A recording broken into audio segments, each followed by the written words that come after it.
I broke the left arrow button on my Xbox D-pad while playing this game. So 0 out of 10. I'll update my review once they've sent me a new controller. I would have been done in a nice 7.5 hours had it not been for my dumb fucking mom making me do everything all over again for no reason. PewDiePie? More like Pewdie Pipeline.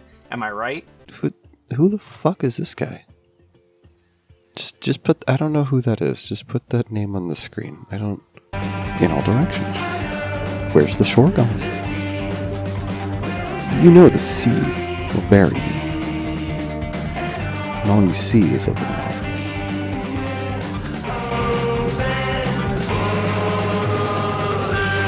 The biggest fear is that there's something lurking in the depths of the murky water.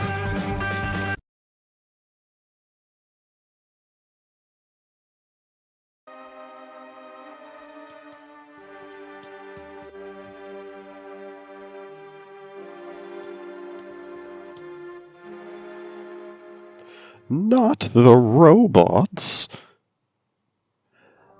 112 hours on record. Recommended. Finishing games with ADHD. Odd topic to start this review off with, but if you pay attention to any of my reviews, it'll be on par. Not the robots is /R. What? A great game. It's not... I'm just going to keep reading this and think that made sense. And there isn't much room for me to move on this. Completing games is a hard task if you have ADHD. I have so many games, and it's come to the point that most of them I haven't touched for more than 5 minutes. Some I've not even opened. And it's not like I'm a game collector. I understand that at some point I won't be able to play all the games ever made. The human existence doesn't last that long. Unless I'm able to see the singularity occur and become more machine than man, I would never be able to play and complete every game. I'd love to. This is my preferred medium of storytelling. As I'm sure a cinemaphile would be down for the idea of being able to watch every movie, it's just not possible. ADHD makes this worse. I get none of the serotonin or dopamine from completing a task. And the more difficult the task is, the more my brain gets distracted. And completing the task is harder and harder. It is what makes writing these reviews so easy. I have no qualms with ripping apart a well-constructed masterpiece if I have no reward, even chemically, for completing them. Giving thanks where thanks is due. However, I won't be doing it for this game, as it is something I look forward to showing to my friends. Hey, that's me. It's beyond a masterpiece. This is something else. See, I'd say it was genius, which it arguably is, but there's more to it. Much of the game is procedurally generated down to the fucking music. Holy shit! Play that shit now, yeah! But do I give credit to the humans who programmed it, or the credit to the game AI that unknowingly created this unique and amazing experience for me? The music samples over 70 songs to produce a unique experience. It's hard to tell if I've heard every song available or not, because those 112 hours do encompass many restarts. Which leads back to my near decision to give this a not recommended. Let's talk in Thieves cant. Roguelikes are known to be difficult. The idea is that for a high difficulty, it gives you a unique experience whenever you go about playing. Over the years, there's been an increase in roguelikes, which give you a permanent upgrade as you try again. This game deserves its own classification. As the game progresses, you eventually die or beat it. The AI gets more aggressive. The game unlocks more features to kill you with, and new difficulties are made. I love it. Yet the act of finishing it has brought me nothing but sorrow and anguish.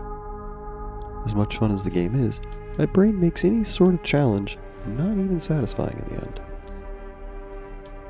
What made the game worth finishing? Story, actually. The game takes place in an already abandoned capitalist building that has accidentally caused a citywide abandonment, or worse, an apocalyptic event that has erased humans from the world. We see no humans, but we hear of them, and possibly that the robots have taken over, or at least have segregated themselves away from humans, as it's probably a wise idea. We play as Not, and our many successes and failures also named Not, a sentient robot, not unlike the other bots, tasked as the first species of robot made by other robots, that are tasked with escaping and living amongst nature and animals, just like the animals before us.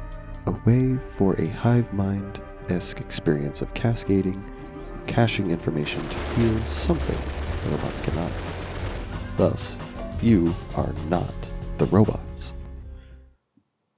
The first completion at least gave me some sort of hunger, prioritization to not just 100% the game, but to experience multiple escapes. As with any animal wanting the desire to escape confinement is only natural. We could interpret this as a word against the lifelong sentences and the focus of rehabilitation for prisoners, as it's also a stance given in many countries that don't tack on punishment for escape. Thus, with no form and no face and no human features, they were able to perfectly create a standing character for the player, which is quite the feat to accomplish with so little put in. Let's get this over with. Too long didn't read. As stated previously, with the lack of dopamine I get from completing this review, makes getting to the end of these quite a task. The payoff feels like any other part. Yet, I know that with this, I will conclude the chapter of this game, and move on to the next, so that I may complete the library I've already paid for. So let's finish this up. I got my first COVID vaccine, and I'm sure that'll make these reviews come out at a much slower pace. Now for a nice little table. Is the game worth it? Yes. How's the sound design? Thus far, one of a kind and beautiful. What's the gameplay? Awesome stealth, great challenge, responsive controls. The story? Fucking rich. Is it worth buying?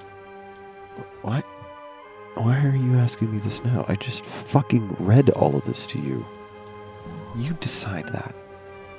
Fucking dipshit. You gotta have people read reviews for you before you need to, oh, should I buy a game? Just go fucking buy it.